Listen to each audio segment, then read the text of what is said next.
Divine, And you thought I I'm couldn't do sorry, that. brother Divine. You at any point you can jump in Yeah, if go you go see ahead. fit. Go ahead, brother Divine. I'm Yeah, just letting them yeah. know. I'm I because I just, know he was muting and he's just I just being This want, is he's I just being want you guys to cool. he's all right. So being a let gentleman. me okay. So let me slow him down for a second. So how would you like to be dressed, my brother? Is it man of God or is there His name another is Dion. Dion? Okay, you there, Dion? Yeah, I'm here. All right, my brother. Are you familiar with what a primary source is? Primary source? Yes. No, fill me in. Wow. Okay. So a primary source is a testimony given by an eyewitness of an event. Okay. Got it? So if there are quote unquote black Jews that have migrated into West Africa, some of the best evidence you would have is from a primary source. Hmm. Would you agree? Right. Okay. So if I provide you with a primary source of that, would you yield, right? And I have tons of them, right? I have at least 67 or something like that. If I provide you with these sources, right, and we're going to give you everything so you can go back yourself, research it, and look it up, right? It's not enough to dismiss it. You have to actually refute it.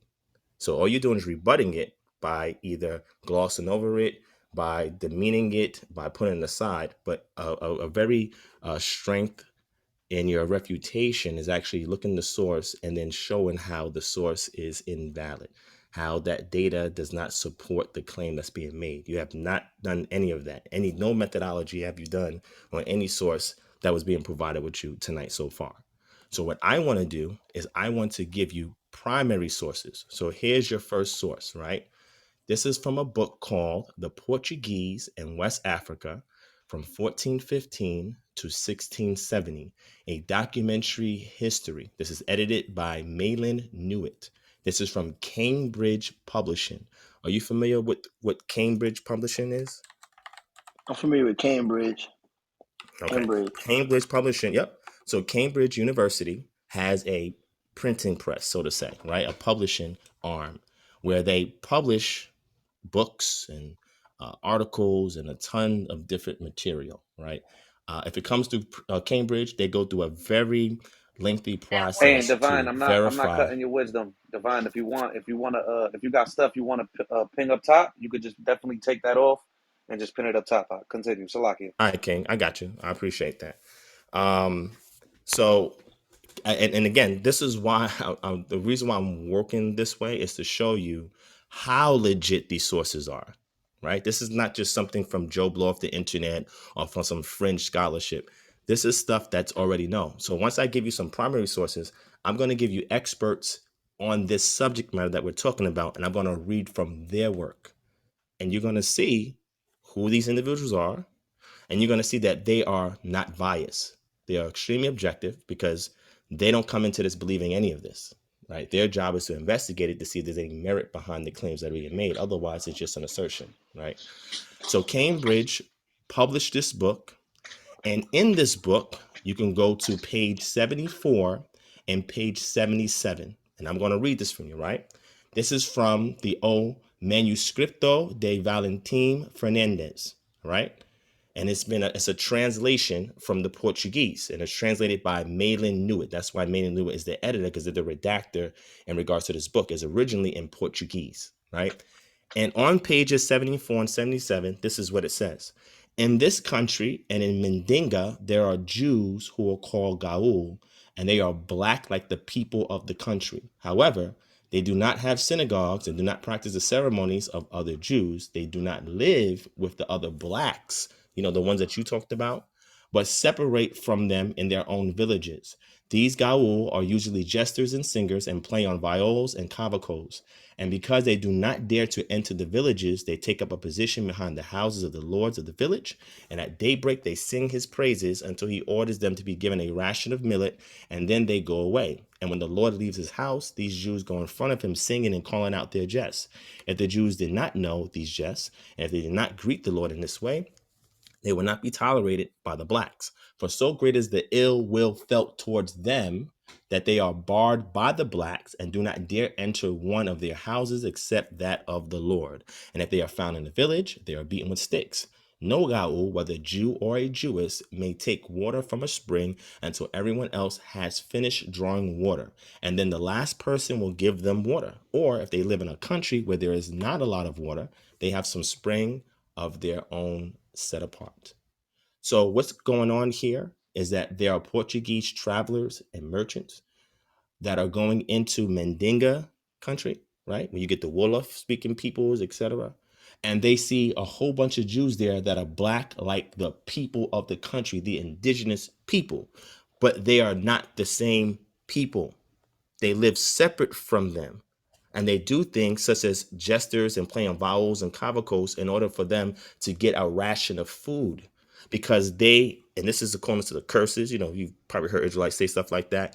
It's because they are a foreigner in somebody else's land. And they have to depend on those in that land in order for them to get food to eat, to sustain themselves. This is from a traveler who is reporting this back to Valentin Fernandez. Okay. And this is a firsthand account of what they witnessed going into Mandinga land. So now that I've provided you one of many sources that are just like this from authentic and verifiable publishing entities, one is Cambridge, can you please give whatever counter you have to this primary source? I'd like to hear it. I'm keeping it simple.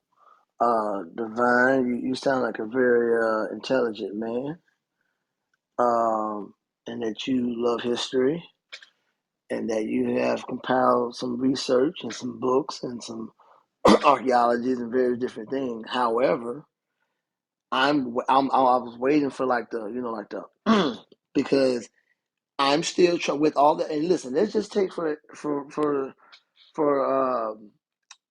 the record that what you're saying is true as far as like facts of just information, like these events actually happened, these people actually did exist, which I know they did, etc. I need you, Divine, or anybody else on this stage to connect that with black people in America as a people group in America. Gotcha. All right. That's light. That's All that's right. what So I okay, wait. So haven't seen. slow down for 1 second. Now I'm gonna walk you through it a little bit more. Let me say this for the record, just so that you're aware of who you're talking to. Not that I'm anybody super important, but it's important because it has merit in this conversation. I'm part of an organization called the International Society for the Study of African Jewry. Have you heard of that organization? Tudor No. Parfit, Edith Bruder. Okay, maybe you should look it up because that's the foremost organization that actually has conventions and conferences on the specific Facts. subject matter that we're talking about right now. That means you're not even in that discipline to even know who the authorities that are convening on these matters. You don't even know the conversation that's going on, which goes to tell me that you just have a little bit more research to do. But I'm going to entertain what you just said. Let's work, okay? Now, are you aware of the slave raiding practices of the slave nations that the Europeans did business with? How were slaves gathered and collected and given to be traded? All right. Give me about 20 seconds. Sure. Uninterrupted. From my understanding, history says that the Africans in the West Africa, in a couple of ways, they were many of those slaves were taken out of their villages, um, from other black folks, by the way, out of their villages. Some of these slaves were were prisoners of such, or people that they would consider, not all of them, but a good majority of some of them were people that, you know, I guess the society would say didn't have a lot of business about themselves. There's history in regards to whole villages, bro, being sabotaged when they had to go more deeper into the Congo parts of Africa, especially when the demand for slaves got even higher. Once all the Spaniards, Portuguese, Portugal, and the colonists, after they had made their first trip to America. So what you're saying in regards to, that's the question you asked me. That's from my understanding in regards to, and that's also, again, I'm not an apologetic to go toe to toe with you in regards to that. That's not my lane. However, I do know enough to know history in regards to um, the Atlantic slave trade and what happened on the west coast of Africa, which many Hebrew Israelites like to take the position that they wasn't sold by their own people, or you guys taking the position that you're Jews. In other words, I guess other dark skinned people gave us to the white man, or etc. But that's how I understand as far as how they got most of the slaves. Some of them was kidnapped. This is about it. This wasn't the colonists coming in Africa doing it. It was black folks. Black folks did that in West Africa. Okay. So you said a lot and made some good points. However, you never provided a source. The thing about it is, if a person was to come on a panel and they made a claim that we are calling egregious, right? The burden of proof is on you to validate what you're saying. Give us something to substantiate. Now, if you're pulling it from memory and you're being very general, that's okay. That could be allowed. If this was a conversation that was really an open forum, right? Where somebody's not coming to challenge something. When you come to challenge something, the expectation of somebody who is an inquisitive academic mind is going to ask you for a source. So let me provide you with the source so you can see how this work is done methodologically from step to step, okay? There is a book that is called The Atlantic Slave Trade from West Central Africa, 1780 to 1867. If you want the publishing and the ISBN number, I will provide that to you as well. This is by Daniel B. Dominguez de Silva, okay? On page 87, it talks about the origins of slave leaving West Central Africa, slavery and society. And it says, the supposition that the trade in slaves leaving West Central Africa is connected to the expansion of the Lunda Empire has received further support from research focusing on slavery in Africa. Scholars have long stressed that outsiders were usually the principal targets of enslavement and sale into the trade. Orlando Peterson claims, for example, that NATO alienation of slaves was a key component of slave status in any given society. Now, if you want the footnotes on that, it's on page 87. You can go to show you footnotes to give you 4 other references that are backed by that by scholars in the field. The question I asked you was, what is the slave raiding practices of the nations that took slaves and put them into slavery? Now, you gave me a general summation of it, and that's fine. However, they first source from outsiders. Now, how is any of that relevant? Well, let's connect it back to the previous source that I put forth to you. You remember the source that I gave you about Mandinga country and how Right. those Jews that were there, the Gaul that were there, were considered outsiders. They were given pejorative terms to describe them. They could not live in the same city as them because it was seen as outsiders. That's who they sourced from first. And what started to happen, right, at the turn of the 19th century, when you had pressure on these quote unquote indigenous Hamitic African tribes to continue to ramp up slavery, they went into the hinter country and they started skirmishes to source for additional slaves. This started to happen at the turn right before 1808 occurred, when Great Britain said we're gonna outlaw slavery, and if we catch anybody with slave ships, you will be charged with treason, and then you would be arrested. Your ship would be detained and repurposed, etc. But up until that point, the outsiders. Now, let me give you a timeline so you can follow me from the first source that I gave you, because maybe you're not familiar with the timeline, what was going on with the Portuguese. You are aware that the Portuguese were the first Europeans to make contact with Western Central Africa and the first Europeans to source Facts. slaves from Western Central Africa. Are you aware of that? Repeat And that then it again, didn't look Divine. like me and you. Those Portuguese didn't look like me and you though. But I'm just saying, I'm Say, just letting you know. what's the Go ahead, question you brother. asked me again? Okay. What's the question? So the so What's the yeah, question you asked me? sure. I said, were you I aware don't that mean to the cut you off, Divine. 1 second. I want to make sure of something. sure. Are you following along with what he's saying to you right now? Haven't you heard me and him talking? No, I'm asking you, like, could you regurgitate the point that he just made to you right now? Could you do that? Me and him been talking, man. Yeah, I know you've been talking, but I'm asking, have you been listening? That's what I'm asking. Are you Yeah, I've able been to listening. regurgitate the last point that he just made to you? Yeah, he was making it. Well, he was making the point first in regards about I said what I said, and he brought up the fact of talking about I can't remember word for word what he said, but I heard him. I He know you says heard. something. He said something in regards to he brought up a I don't know the terminology, Divine, that you brought up in regards to your source in talking about the Portugal not looking like us, and went into the I believe you said the West did you say West Indies or the West Look, Caribbeans? man, in one ear and out No, the sir. other. No, sir.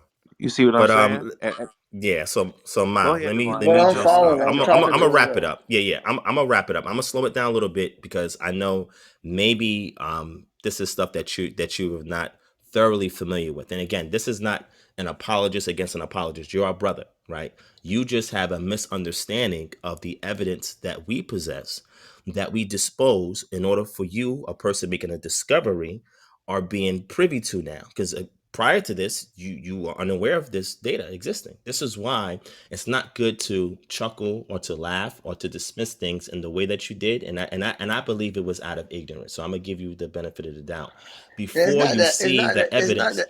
It's not Hold that on, I'm brother. not Hold unaware. on. I know you guys have sources that you believe in, but again, I'm still But waiting let's for wait. you So to brother, connect I the got you. dots. Sources is one thing, methodology is king. I'm walking you through this process because I need to first see what you know. And if you know it, I don't have to repeat, right? I can take that, what we called priori knowledge, and move forward, meaning that experience with information that you've already encountered. And then we can move forward with that and fill in the gaps of things that you're unfamiliar with, right? But before I can do that, I need to first establish that you understand not only were there black Jews in West Africa, they were also considered as outsiders, foreigners. Pejorative terms was said about them. Ga'ul is a pejorative term that they were called, right? And that they were not liked by the people groups that they lived amongst, who were the natives that lived there. Now, the first source I gave you, the one from Cambridge Publishing, the Portuguese in West Africa from 1415 to 1670, this source goes back to 1495 to 1518 CE. Please follow me when I say this to you, meaning that Mm-hmm. they've identified black Jews in Mandinga country. Do you know how many slaves were sourced from Mandinga country, my brother? We have the figures on that. Mm-hmm. And do you know we have primary accounts from Mandinga countrymen themselves speaking about how they sourced their slaves and who they were? Matter of fact, I don't know how much time I have, brother. I just want to walk you through step by everything that you're asking for. We have the evidence all the way up into the Right, Americas, right. brother. We have the Americas too. I just want you to connect being an Israelite from the slave from the Atlantic slave trade. That's what we doing all this to not haven't gotten that yet. Well, brother, what you're asking for is for me to microwave stuff that takes a ridiculous amount of intensive study to go through. The main premise is this, brother.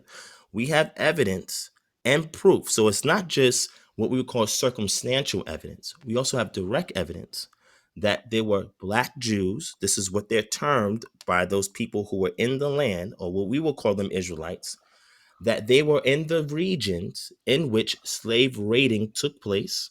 The slave raiders sourced from outsiders. And then we're going to show you in the Americas through something that's called Africanisms. That's very important. How those customs that we see spoken about, watch this, by primary sources are following these same people here in the land. And why a lot of them were not discovered is because there's a paper that was written by Janice Levy. all right, from the University of California.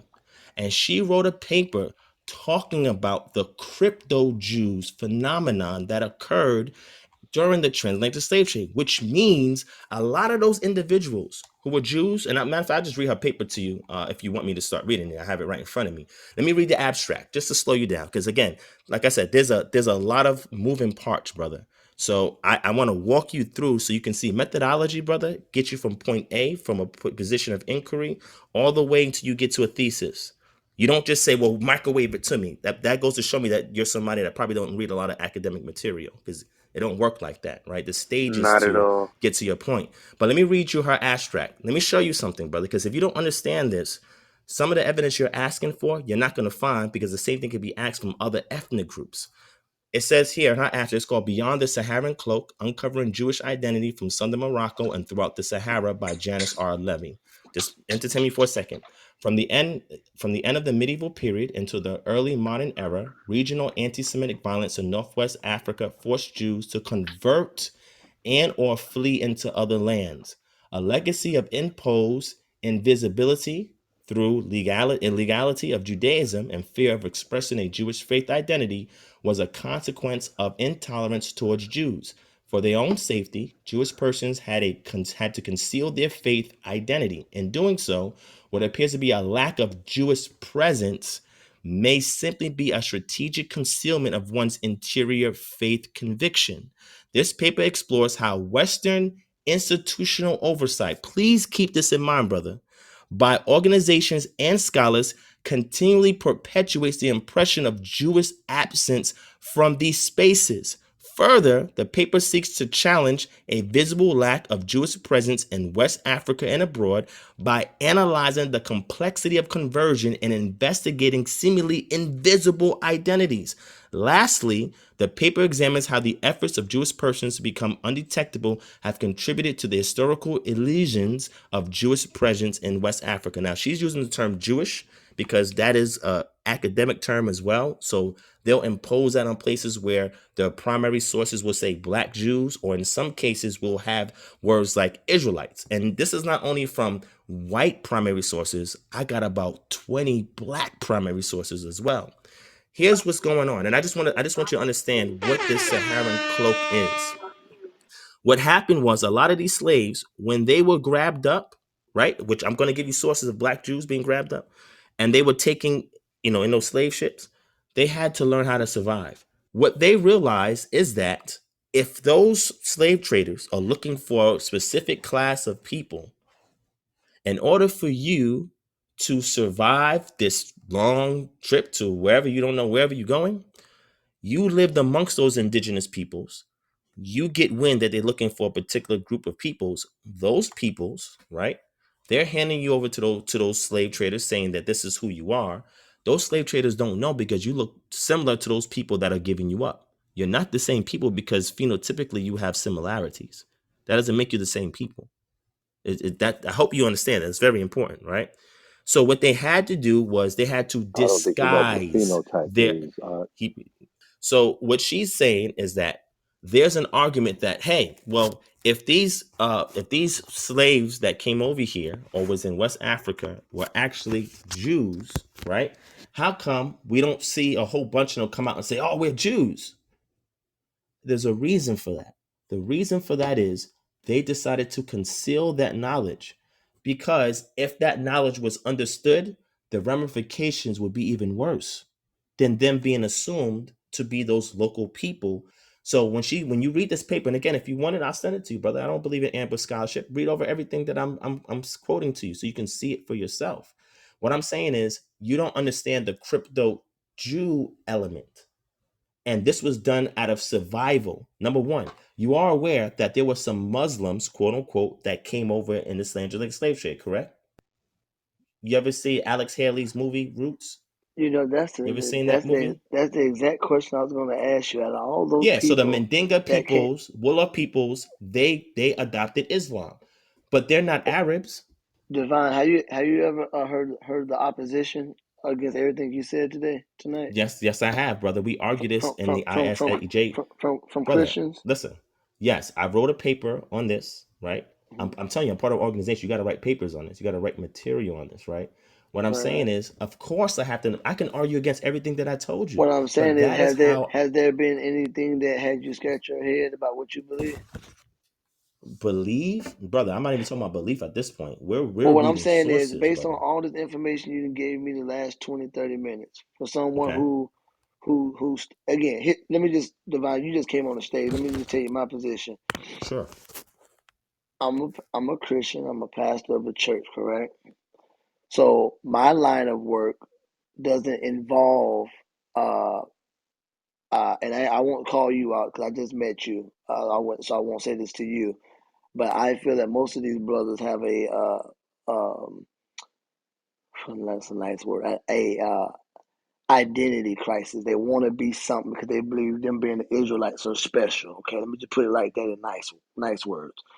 As a pastor, as a Christian, again, I'm not a Christian apologist. I know enough or whatnot, but that's not.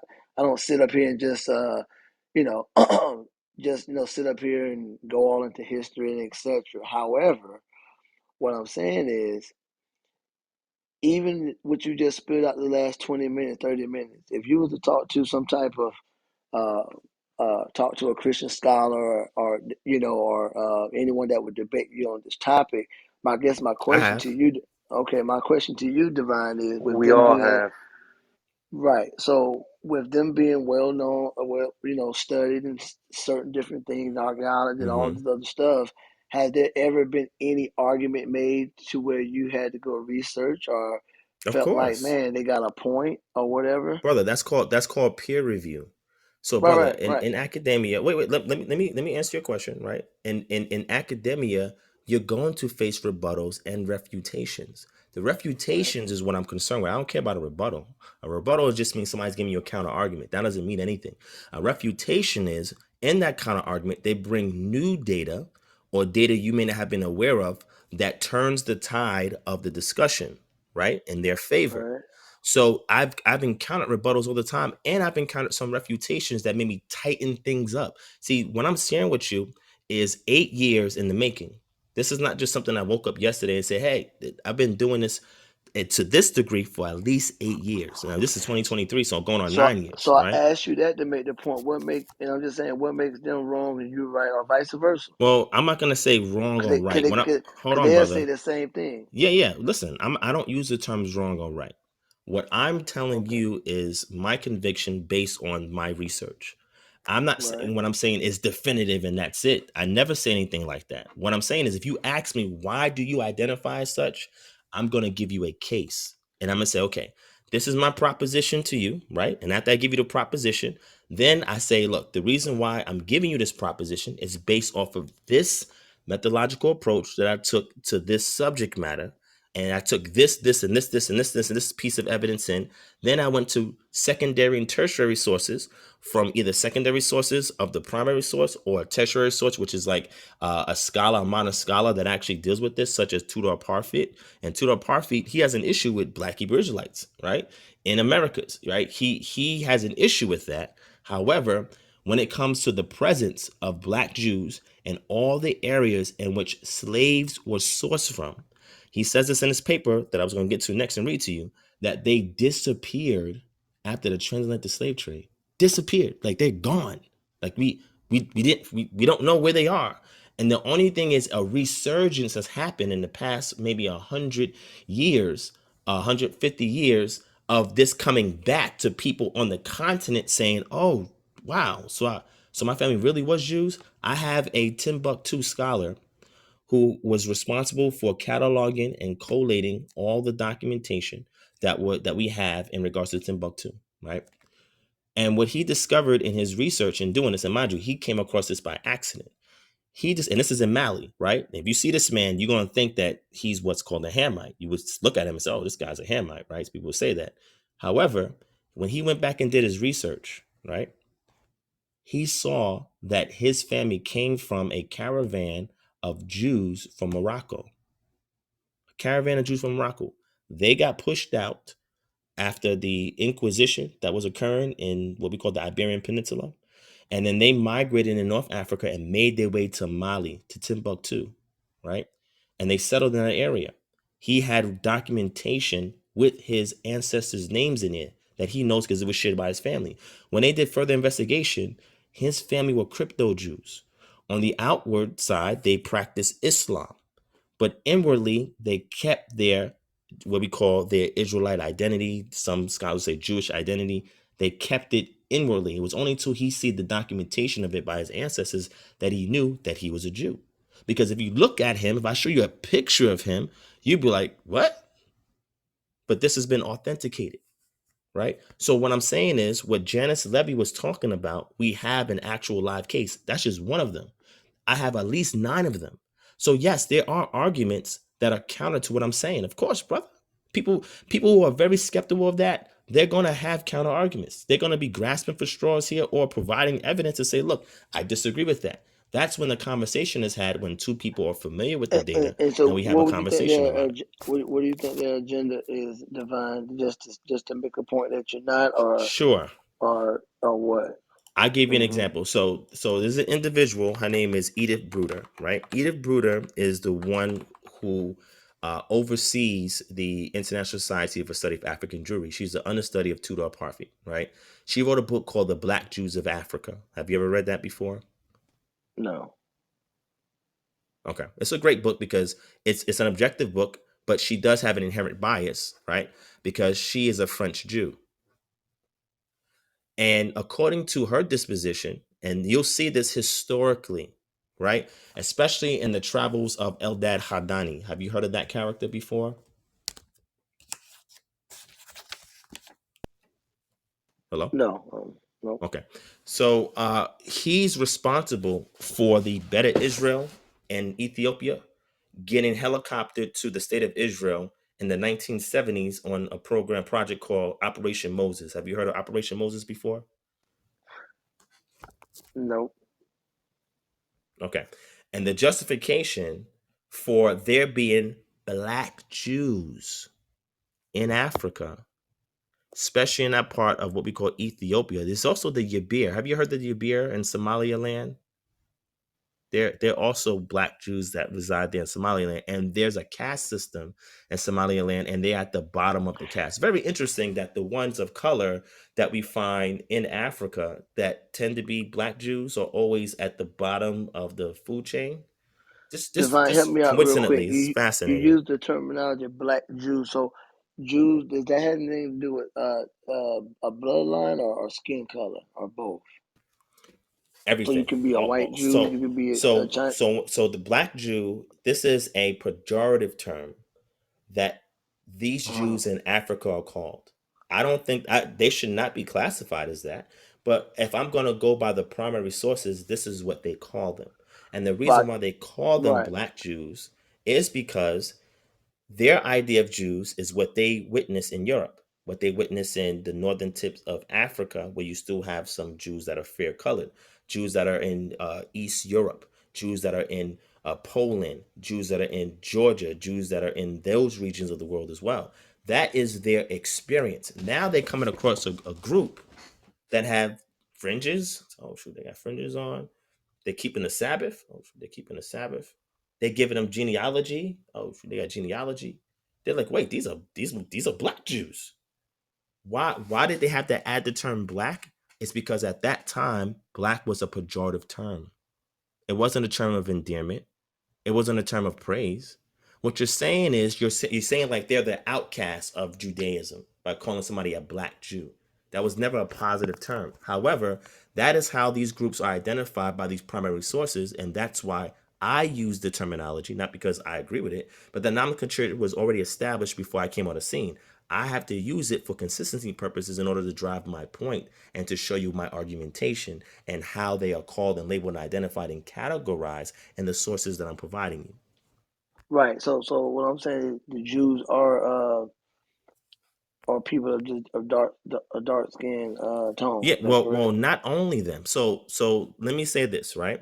Because the Israelites were scattered into the four corners of the earth, right? Right. They're all not going to look the same, right? Number one, because before they got scattered, they were different shades of color. They of brown. They was not the same complexion. Do you understand? They were not Oh all the yeah. same complexion. So the Hmm. when the scripture says Ephraim is like a cake half turned, when it talks about the speckled bird, when you see references like this, or who can change the skin of an Ethiopian, right? When you see terms like this, there are associations to the profile of the gamut of range of what we call pigmentation, for a lack of the other word I was going to use, UMelanin and pheomelanin, for the amount of pigmentation, that these were a colored people. These were people that had color, as opposed to people who have more pheomelanin, who are going to be more fair in skin color, which we typically get from people that we call Caucasians and Asians, right? So what I'm saying is they were identified as a people of color. There's no argument there in regards to these ancient peoples being people of color. However, just because you are a person of color does not mean you're going to be the same shade as another tribe. Remember, when these groups came about, they had different mothers. They didn't have the same mothers. They had the same father. They didn't have the same mothers, which means you add a extra degree of variation in the gene pool, that somebody can come out a different complexion, right? As opposed to you having the same mother, same father, that gene pool is going to dictate what the complexion of those children are. However, if that gene pool is expanded and more variety is added, because now you have a polygynous situation and you have the father having two wives and concubines that he is producing the children from, your variation is going to be extended. So that means you're going to have different shades of brown, right? Not literally black, but different shades of brown. So if that is the case, and then what happens is you see within the book of Numbers, these groups are separated from each other. Matter of fact, when we get a situation where there's no male inheritor, the daughters can claim the inheritance until they marry, but it must be done within their own tribe. Now, what happens when you do that is now you start to limit the gene pool again, because restrictions are made on tribes intermarrying. Do you understand, brother? And then now you are expanding and going out. And some of these Israelite management, they may have taken on heathen wives, right? And if that's the case, then you also are expanding what that phenotype is going to be in terms of pigmentation. So we have to be realistic about this and look at it from a practical perspective to understand what is taking place. And you cannot just limit it. That term, like I said, black Jews is not really just their skin complexion. It was also a pejorative term or a demeaning term for these outside Jews, these other Jews, these Jews that they just happen to come across and say, oh shoot, there's black Jews, because in their mind they don't equate black to somebody being a Jew. That's why I So brought up Eldad Hadani. Last point. That's why I brought up Eldad Hadani, because he had made his way into East Africa and other places, and he reported the lost tribes of Israel, all 10 lost tribes of Israel. He said he found and discovered them in East Africa. This was his claim. When he came back, they interrogated him. They said, what? So tell us more information about it.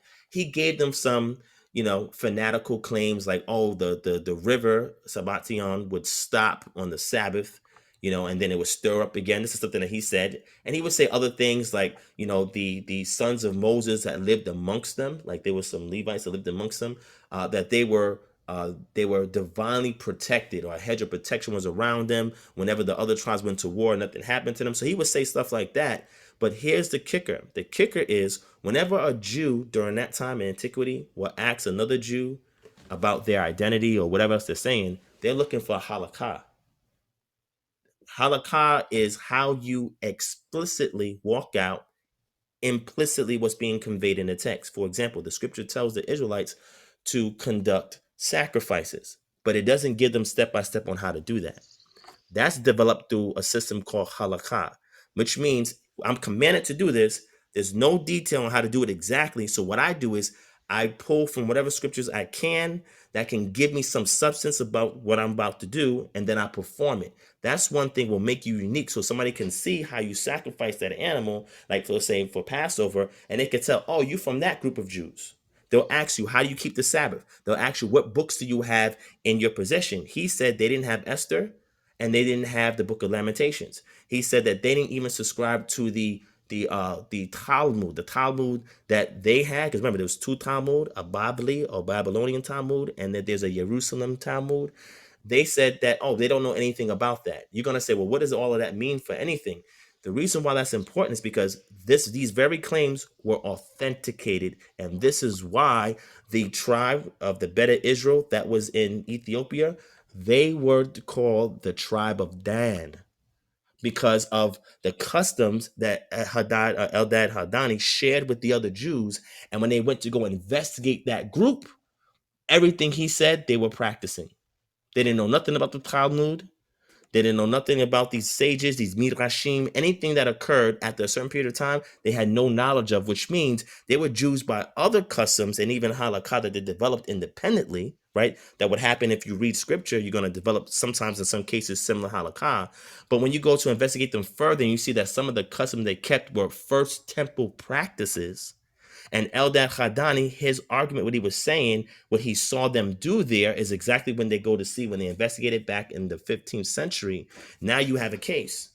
Now you can say, Right. well, these tribes got there at some point before all of this other rabbinic Judaism developed, even before all this Second Temple Judaism developed.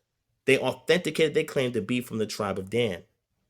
This is, brother, what I'm saying to you is very important, because what you'll start to see is that when these travelers, these Europeans came into those areas, they say, we saw black Jews in Abyssinia. Abyssinia is referring to a kingdom in Ethiopia at the time.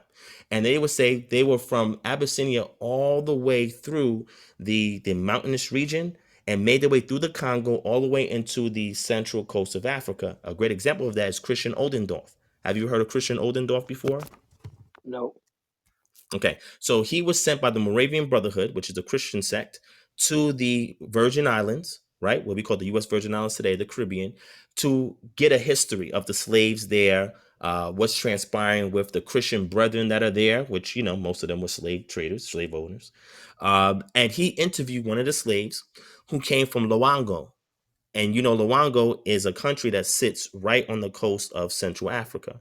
Matter of fact, the slave trade ports they have four of them in Luango before Luango was absorbed by the Kingdom of Congo. That's another conversation, right? And the woman that he investigated there, he was asking her, what about your own homeland? What did you experience there? She started telling him about black Jews that lived in Luango that was taken into slavery.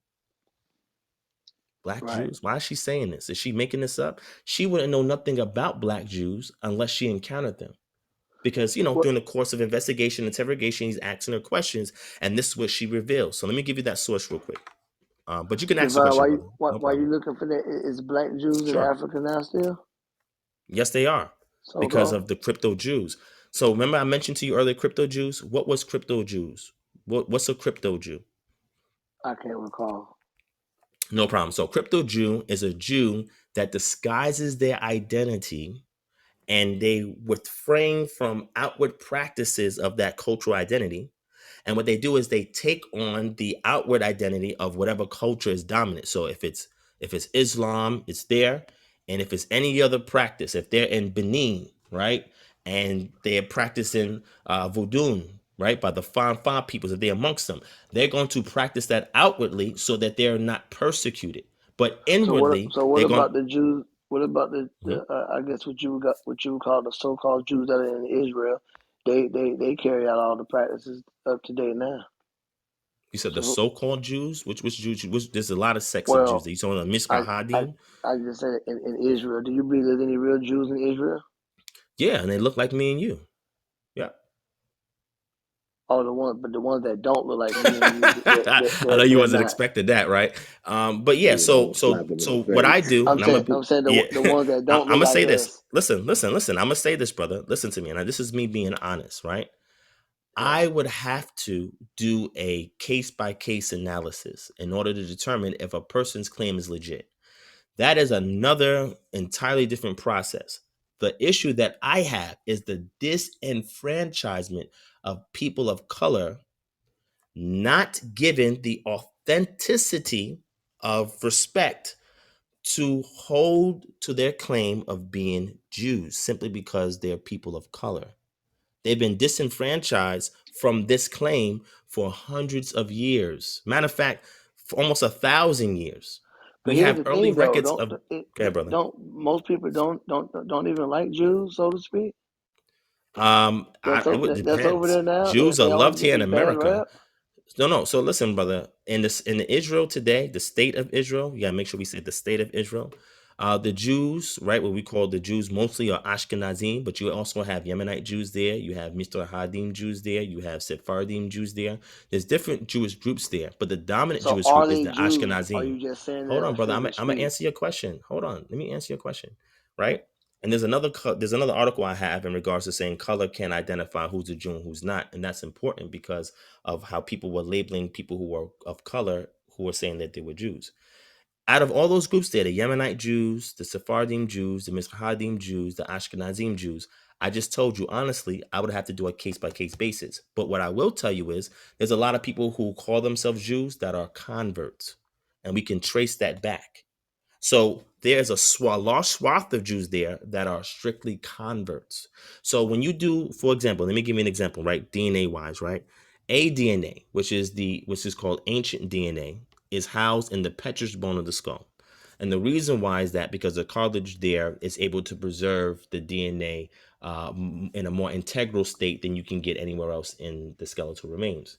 Skeletal remains have been exhumed from the Iron Age periods in certain excavation sites, like Jericho would be one of them. Outside the outskirts of Jerusalem would be another one. Ai would be another one, right? Excavations have been done there. Bones have been exhumed, and these bones that were exhumed are from the time period in which Israel was dominant in that region. These bones are then taken, they're collected, and they're housed somewhere. In 2016, Wayne State University wrote an article, right? They put an article together, and this was a proposition to the powers that be that have possession of these bones. And what they were asking for is they wanted a sequence of the genome from those skeletal remains, so that way they can put to bed the notion that certain people groups that we know in the world today, if they have a legit claim to be Jews or not. This has been going on. These propositions and these requests have been coming out from academia for years. And guess what? No request has been honored. In regards to the skeletal remains, right, that they discovered, academia is requesting to get a sequence of those genomes so that they can tell what haplogroups that those individuals belong in. What has happened is there has been excavations where bones have been discovered, not bones in the Iron Age period in Israelite known Israelite sites, but other Canaanite sites, we call ancient Canaanite sites, where bones will be discovered and they'll find and sequence a genome that would be J1, J2 markers on the paternal lineage, right? And that is common for that region, but that doesn't mean that that person is a Jew or Israelite because we don't have an archetypal sequence from any of the skeletal remains that are known Israelite sites. They haven't given it to us. They have not revealed it. They have not made that data public. Now, there's a lot of conspiracy theories that could go around it. It could be like, oh, if we find out that these bones or these rings do not share that J1, J2 markers and other similar markers to identify that the people that are there today are Jews, you know what kind of political backlash that would be? That's the very claim why they're in that land today. If you remove that at a DNA level, right, which is considered direct evidence, you have to usurp that entire populace that have made a residence in that place and would have done so illicitly. Do we have that DNA that Nope, we don't have that. that We only have it. Yeah, we only have it from surrounding sites and like late Bronze Age period. We have some, after the turn of the Iron Age period. This is after the siege of the Babylonian period. So we have skeletal remains from that region, but none from known Israelite sites in the Iron Age 1, Iron Age 2 to Iron Age 2 B and C periods, where we know that there was an Israelite populace there. How do we know? Because we look for other items of their ethnicity, such as ceramics. There was particular right? ceramics that you have in the north and in the south. You'll have cultic items that people are buried with, or people have in their homes that are excavated. Right. You have their proximity to water, land, your diet. We can tell by bite marks on bones what their diet was. We can tell how the bone structure is for certain animals if they were domesticated or they were wild variants of the particular animal. Right. There's a variety of ways that we can identify, or we can make a best guess estimate that this is this ethnic group that resided here. And if we find that in the same period where other excavational finds help us to validate that these people who lived in this region, right, then that will allow us to pinpoint that these bones that we have found, typically they'll be in what's called a sarcophagus, right? A place where, a family would own like a one big coffin and put a whole bunch of bones in there after generation. You'll see that from scripture, because when Joseph died, he didn't want his bones to be buried in Egypt. He wanted to be brought back with him to the land. Same thing with Moses. Moses said, when I die, you got to take my bones back. That was a practice that the Israelites did, where they would bury a person. After a year or so, they would exhume the bones, take the bones, put it in a sarcophagus, right? And then that would be a family heir, right? Or heirloom in which the family would continue to add and contribute to when family members die. So we've discovered a host of those things, especially in rock cut tombs where most Israelites would bury their dead, right? This is something that was cultural and customary to these people groups. So we've been able to single out those bones, but those bones have not been sequenced. That is extremely problematic when the people over there who like to make the claim that we are the real Jews, and then they want to make affirmations to DNA research, but they always overlook the fact that the DNA research that they're sampling from you are other Canaanite groups and from other regions that died in those areas that we know are not known Israelite sites during the time period which Israelites are to be found there. Divine, real quick, Yes, sir. real quick. Since He just I short want circuited Divine. You just fucked him up. That's what I want to ask you this real quick.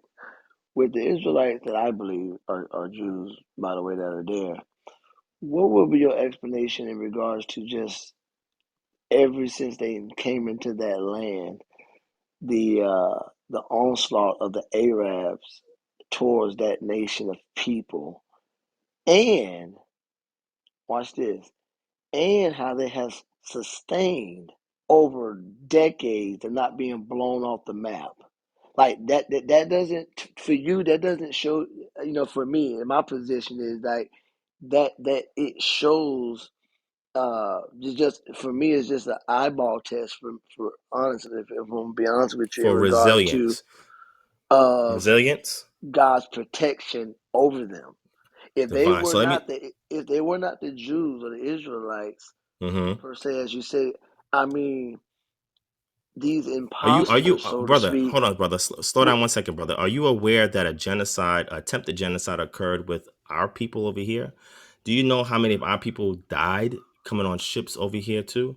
And we are a still here lot, today. We're the right, descendants of our ancestors that were taken and translated the slave trade. How come we right. wasn't destroyed? How come we wasn't killed off?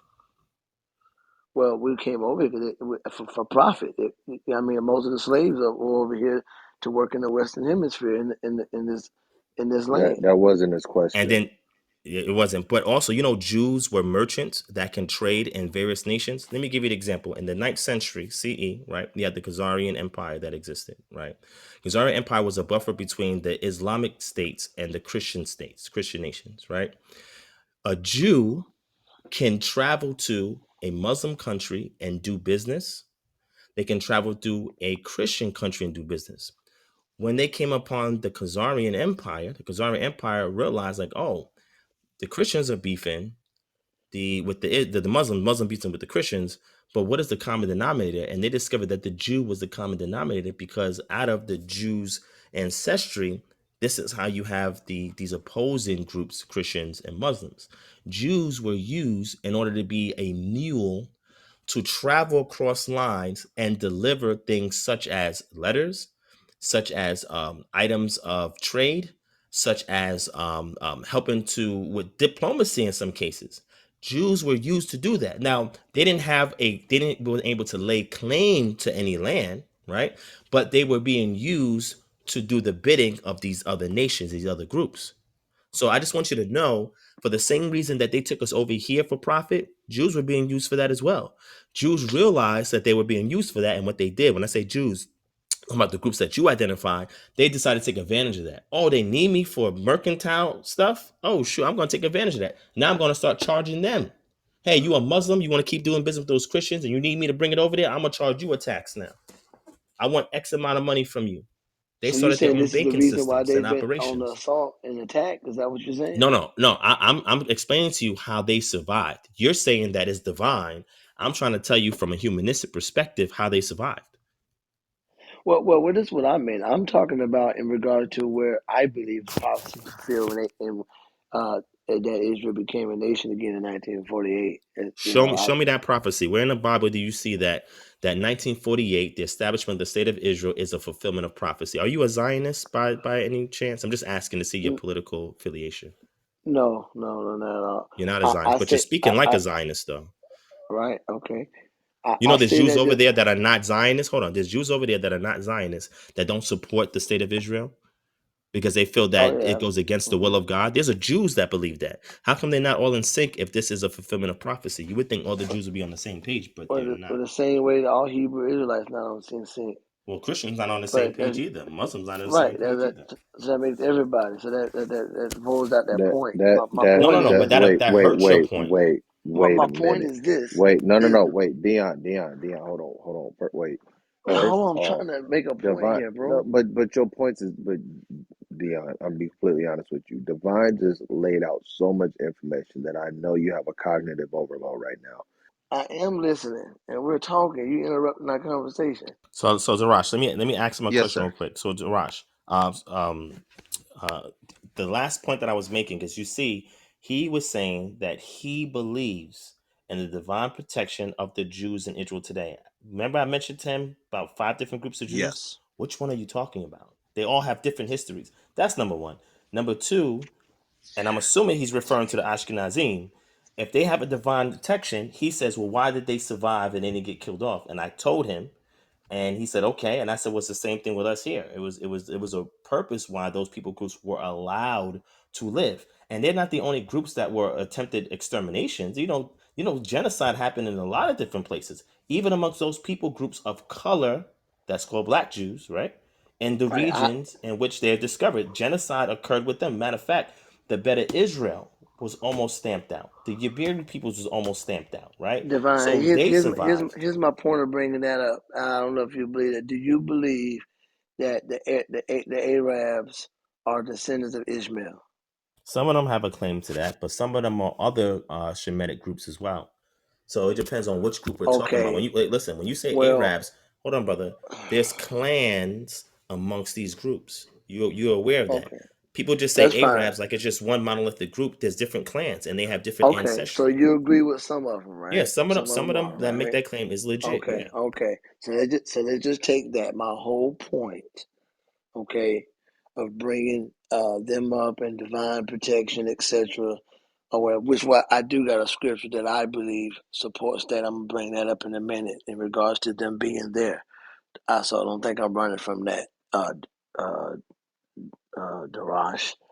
But anyway, um, the reason I bring that up is so if you're gonna make that point of that some of them are, then when you start talking about nations like Iraq, Iran, Syria, Lebanon, all these people that Israel have been fighting these proxy wars with for decades, going all the way back to the 6 Day War when Israel kicked their butt with a smaller military and had the backing of America and etc. And Great Britain. Don't forget Great that, brother. Britain, The absolutely, Palestine mandate. absolutely, Yeah. Yeah. So you absolutely. gotta understand. You saying this is God's protection. I'm trying to Well, show you hold on. that. Let's talk Okay, go ahead, history now brother. because the thing is this: they got funded, but it wasn't like America was over there literally Wait, brother, on boots and wait, grounds who helping you think them trained them aside, brother? for the Brother, for wait, slow down, for the brother. most part in them wars.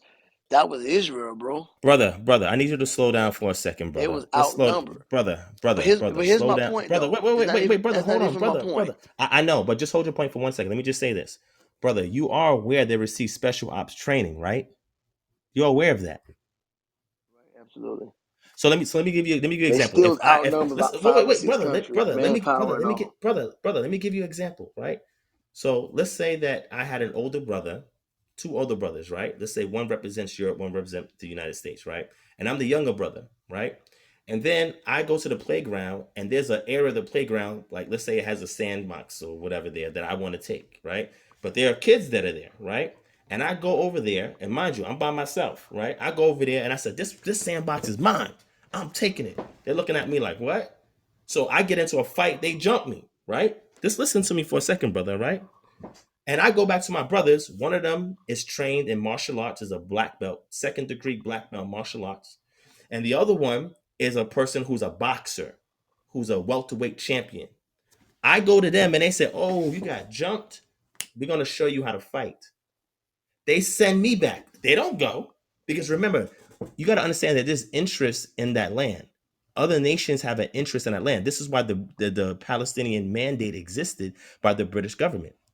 There's interest in that land. They just didn't know what to do with it. The British didn't really know what to do with it. That's how it happened to where it's at I'm today just with the gonna lawful ask you declaration. why just not let Britain stay there?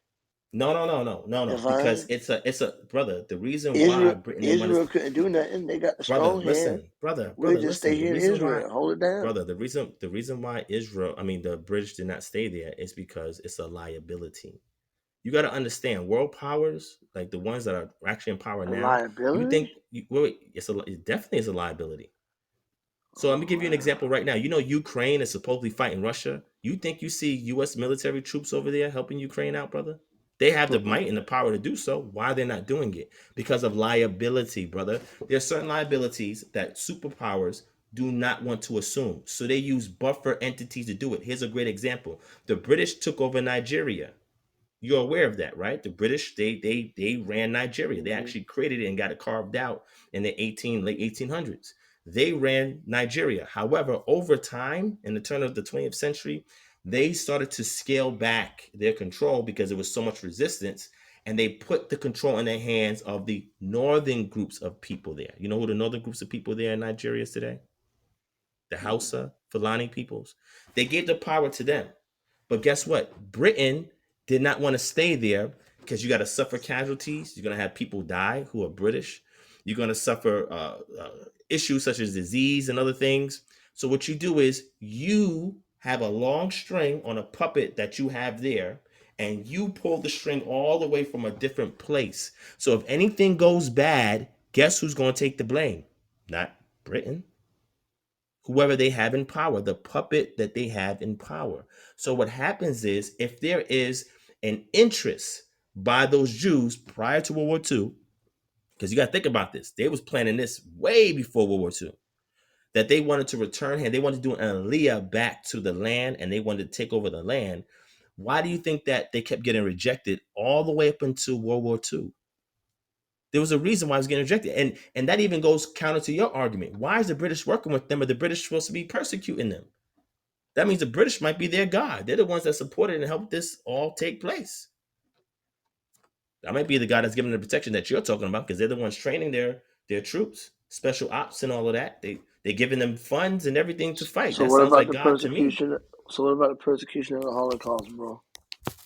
All right. So now the Holocaust. The I'm just Holocaust, throwing things out there to I show got the you. And I'm gonna answer it. the assault and attack on No, so God's brother, people. listen, I'm not saying that these people groups were not assaulted and attacked or not persecuted. I don't care if they're real Israel or not. I know history and they have been persecuted. That is not the point that we're trying to make here. You can be a converted group and still get persecuted simply because you wear the name of the indigenous group that's supposed to be. You will still suffer persecution historically because of Come how the on, world viewed bro. them, because of certain events that occurred. You got to remember, prophecy is the reason why the Jews aren't a base people, or anybody that takes on the name of a Jew becomes a base people because of prophecy. That's the divine element that you got to mention. It's because the Most High allowed that situation because of the disobedience of Israel until the awakening happens and Israel is divinely intervened and taken and brought back to that land. Now, when you look at that type of situation, anybody that takes on the name to say, I'm a Jew, because that carries with it the prophecy, they're going to be persecuted, whether you're a real Jew or not. I could come up and say, hey, I'm a black Jew, right? In America, I could just make a self-identification, and then all of a sudden I'm facing all this persecution. All of a sudden, my neighbor's looking at me weird. All of a sudden, people don't want me to join the town hall meetings with them. All of a sudden, people put these pejorative terms amongst me. They start spray painting stuff on my house. That don't mean that I'm a real Jew because they're doing that. It's because everything that is connected to carrying that label. You don't have to be authentic to carry a label and still get persecuted for it. You could be somebody that's set tripping and say, oh, I'm a blood, and you're not really blood. Nobody jumped you in, and no big homie signed you off on you or anything like that. But yet you can still get beat up by other gangs. You're not even a real blood. It's simply because you're carrying that moniker, and that moniker carries a weight to it, and you're going to get persecuted if you carry that name. Doesn't matter if you're authentic or not, brother. Do you understand that? I do know that. I do Gotcha. understand, but Divine, you know that's your opinion, right? My opinion. Now, would you like proof of that? I'm just saying, Divine, like, Yeah, I could that's show you that's Divine, he your converted ain't groups. listening. opinion. I could show you He groups ain't that listening, have. man. I could show you groups because there's a whole process of the Aliyah. You know what Aliyah is, brother? Mm-mm. And Aliyah is when a Jew returns back to their land, right? In this case, it's what's called Palestine or the state of Israel today, right? So an Aliyah is when you make a return, right? Now you make a return to actually live there, stay there, whatever the case may be. So now we're looking at this situation, right? There are groups that was turned away when they say we are Jews. Because the establishment said, oh, we want to bring all the Jews back to the land of Israel. We're a nation now. There was some groups that was rejected who said we are Jews. And they were rejected. They gave all their evidence, they proof and everything, and they were rejected. Do you understand that happened, brother? Meaning that those Jews there did not authenticate them. They said it's self-identification. You don't have a proof. Show me who your mother is and your mother's mother's mother. For the record, that's not in scripture, but nevertheless, we have a source for that, and I can give you a source that speaks on that. It does studies down in Yeshiva down in New York City. So anybody can come out and claim anything. There's a process of authentication in order to validate whether somebody is who they say they are. You don't just allow them in just because they say they're that. That doesn't mean anything. You understand what I'm saying, brother? Mm-hmm. And those groups that we're I do. talking about that have not been authenticated, they suffer persecution. Matter of fact, that's the main reason why they identify with Jews. For example, the awakening that's happening amongst the Igbo groups of people who come out and say we're Jews, right? They were persecuted in the 3-year war amongst the Yoruba and the House of Fulani that they fought 3-year war because they wanted to separate from the state of Nigeria and create their own land called Biafra. They were persecuted for 3 years. And when they look back on their history and say, man, we're the best merchants here. We're the wisest people here, most intelligent people here, right? But yet because the British singled us out and saw us as a threat, now we're being persecuted by our countrymen. So what they did was they looked at the history of the Holocaust and they saw an identification link there. And then they started to go back and do their research and started to make the case that, oh, well, we're Jews because we see that Jews are typically a base people and a base people no matter where they go. When they went to go make an attempt to return back to Israel, you know what happened? They got turned away. They got turned away. No, you're not real Jews. No, you self-identifying. Who's your mother's mother? Where's your genealogy? Where's Talmud and this and that? Have you done your Holocaust? You done your conversion? You did all. They ask you all of these questions, and these people You, say, s- no. you, Why? said Why do I you have to said do it that got to be a turned Jew? away. You said it got turned Yes, away. brother. They got turned away, but the How tides are how, turning now. how many how many people got turned away? Approximately, or where they came from? Yeah, well, I'm just using one group, and that's the Igbo. But there's other groups besides them that had made claims to be Jews, and they were not authenticated. Matter of fact, the Beta Israel had faced a lot of issues before they were authenticated to be Jews by the establishment in the state of Israel. What I do, and I'm speaking for myself, I do a case by case study. I mentioned that to you earlier. I don't like to do hasty generalization. So if somebody here was Hispanic, Native American, and said, "Well, I'm a Jew, I'm an Israelite," there's certain questions that have to come up if they want me to evaluate whether that claim is authentic or not. I do that with everything. Matter of fact, even with me, I had to do my paternal and maternal lineage to see if a claim can be made. So, for example, remember I mentioned to you earlier about Christian Oldendorf? He was the Moravian minister or missionary that came to the Caribbean islands, more specifically the U.S. Virgin Islands, to check on what the Brotherhood was doing in that region, right? And he interviewed one of the slaves that told him about the black Jews in Luango. Well, my mother's side, my grandmother, right? She was born in St. Thomas. That's where she was born. My ancestry is there from those islands. And those peoples go back to Luango in the same place and locations where the Vili peoples took those black Jews and brought them into slavery. And on top of that, did you know that the Sephardim also migrated to that region by way of the Dutch? Are you aware of that history, brother? Say it again. Huh? My word, what history? The history of the Jews that migrated to the U.S. Virgin Islands. Mm-mm. So it was based on the Dutch. Dutch worked with them to get Jews there. Actually, one of the oldest synagogues, the second oldest synagogue in the Western Hemisphere, is in St. Thomas. There is a Jewish congregation there, and they have the second oldest synagogue in the entire Western Hemisphere. And those Jews came there very early. They built the Knesset, which is the community around the synagogue. And there was X amount of I think it was about 90 families that was there, right? 60 to 90 families that was there. And the numbers fluctuated because of migration, persecution, and stuff like that. But there was some of them that also mingled in with the locals that were there. So like in my DNA on my mother's side, you'll see some of the peoples from the Wango, and you'll see some Sephardim. Now, either way, if there were black Jews that were taken from the West Coast, from the slave ports in Luango and brought to the Virgin Islands, and the claim that this slave made to Christian Oldenough was that they were black Jews that inhabited that region, and they're not there anymore. And once you learn what the Village peoples do, they go and they find outsiders to source and give to the so-called Europeans. Then you kind of see what's going on in regards to that picture, what picture's being painted there. So that's from that lineage. Or if it's from the Sephardim, it's the intermingling that some of those Sephardim did with the slaves that were there in that region. So I have my genetics go back to both places. So if we prove that the Sephardim are real Jews, I got that on my mother's side. If we prove that there was black Jews in Luango and they were taken in the transatlantic slave trade and they were centered there, then I got that on my mother's bloodline as well. On my dad's side, something a little bit different because most of that family was on the continental U.S., right? They were not from the islands. So I had to do research into all of this history, family names, locations, everything that I can get from my family in order to make these connections, brother. I didn't just wake up one day and say I'm a Hebrew Israelite and that's it. Brother, I had to Nah, I validate got that. you. Anybody could say that.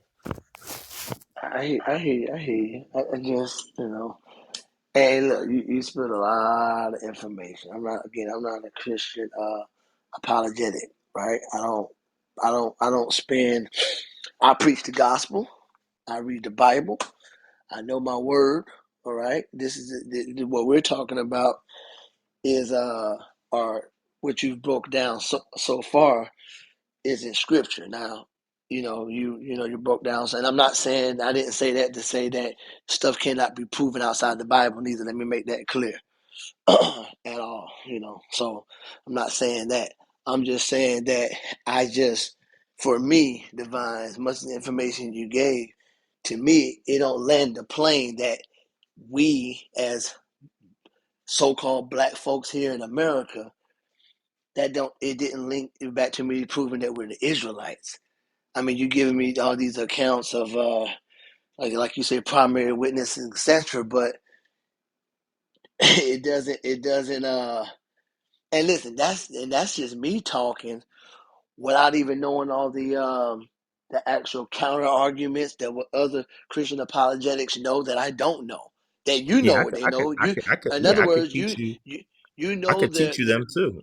you know more of the Christians that are more advanced at apologetics, their Correct. stance of what I don't know. But You I see what could I'm saying? share Because you that with talk to you, them. or you can connect with them as well. And the thing Oh, I about know me, some of them. I know a yeah, lot yeah, of yeah. them. So what I'm saying is the thing about me is this, right? I'm an open book, right? I'm willing to stand down if refutations are in order, right? It helps me to tighten up my position, whether I should continue it or abandon it. And there were arguments that Right. I used to make when I first come in that I don't make them. I give you a very controversial example. A lot of my peers use Deuteronomy chapter 28 as an identifying mark of who's Israel and who's not, right? Mm-hmm. In regards to the transatlantic slave trade, etc. I used Right. to take that position. I don't take that position anymore. I just simply use all the evidence that I've given you. And the reason Right. why is because with that scripture, you could play around with it in a myriad of different ways, right? Mm-hmm. I said, Mm-hmm. okay, whether that's the case or not, do we have a historical link? Is there Mm-hmm. evidence outside the text that we can appeal to that would make a better argument? And what Mm. happened was coming into the community when I first started using that argument, I was using it to justify until I realized, I said, wow, you know what? This is kind of open, and there's a lot of points in history that can point to this fulfillment, right?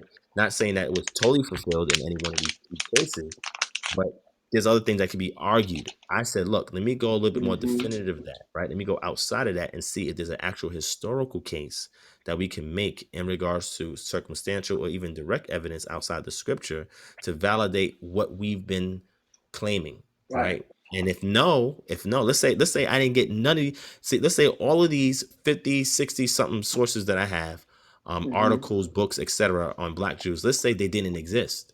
You think I'm gonna still make this argument? Of course not. I'm gonna say, yo, there's no historical evidence for any of this. This is an Right. imagination of somebody, and it cannot be proven outside of somebody's religious belief. So once I stepped outside that box, I was trying to disprove that before I started to, because I used to be a Christian apologist before I identified as an Israelite. Like Wow. for 4 years, and I used to debate with Israelites that I'm cool with now on the street. Like everything you see Christian apologists do and argue, I did the same exact thing. I have Right. videos of that. I have conversations on social media of that, and I can show it to you. Like, oh, damn, Divine, you was a real Christian. I'm like, yeah, I had a ministry called Perfecting Holiness Ministries and everything, right? So I did that from that perspective, and then I started saying to myself, well, let me not look on the surface, right, of these brothers saying what they're saying aggressively and the way they're saying it, because that's one of the main things I would argue. I would say, let me just examine the claim. Forget anything else that they're saying or whatever. Is there any legitimacy to this claim?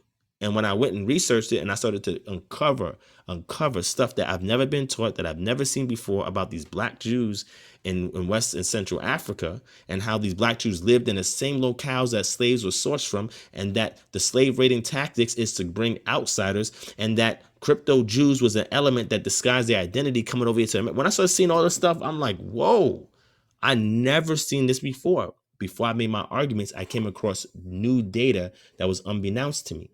Now, from that point, like I said, this happened maybe about 8 years ago. From that point, 8+ years ago. From that point, I've encountered people on this side now, where I'm at right now, with all types of refutations. I'll give you a good person to go to. You see, the thing about me, brother, because I'm open, I'll give you sources that disagree with me. And then I'll tell you why I disagree with the source. And just deal with that kind of scholarly information. Edith Bruder, Edithbruder. She wrote several books, right, in regards to the subject matter that we're talking about, right? One of them is the Black Jews of Africa. If you want to get a hold of any of them, let me know and I can get it over to you. Just read it, right? She wrote another book called African Zion, right?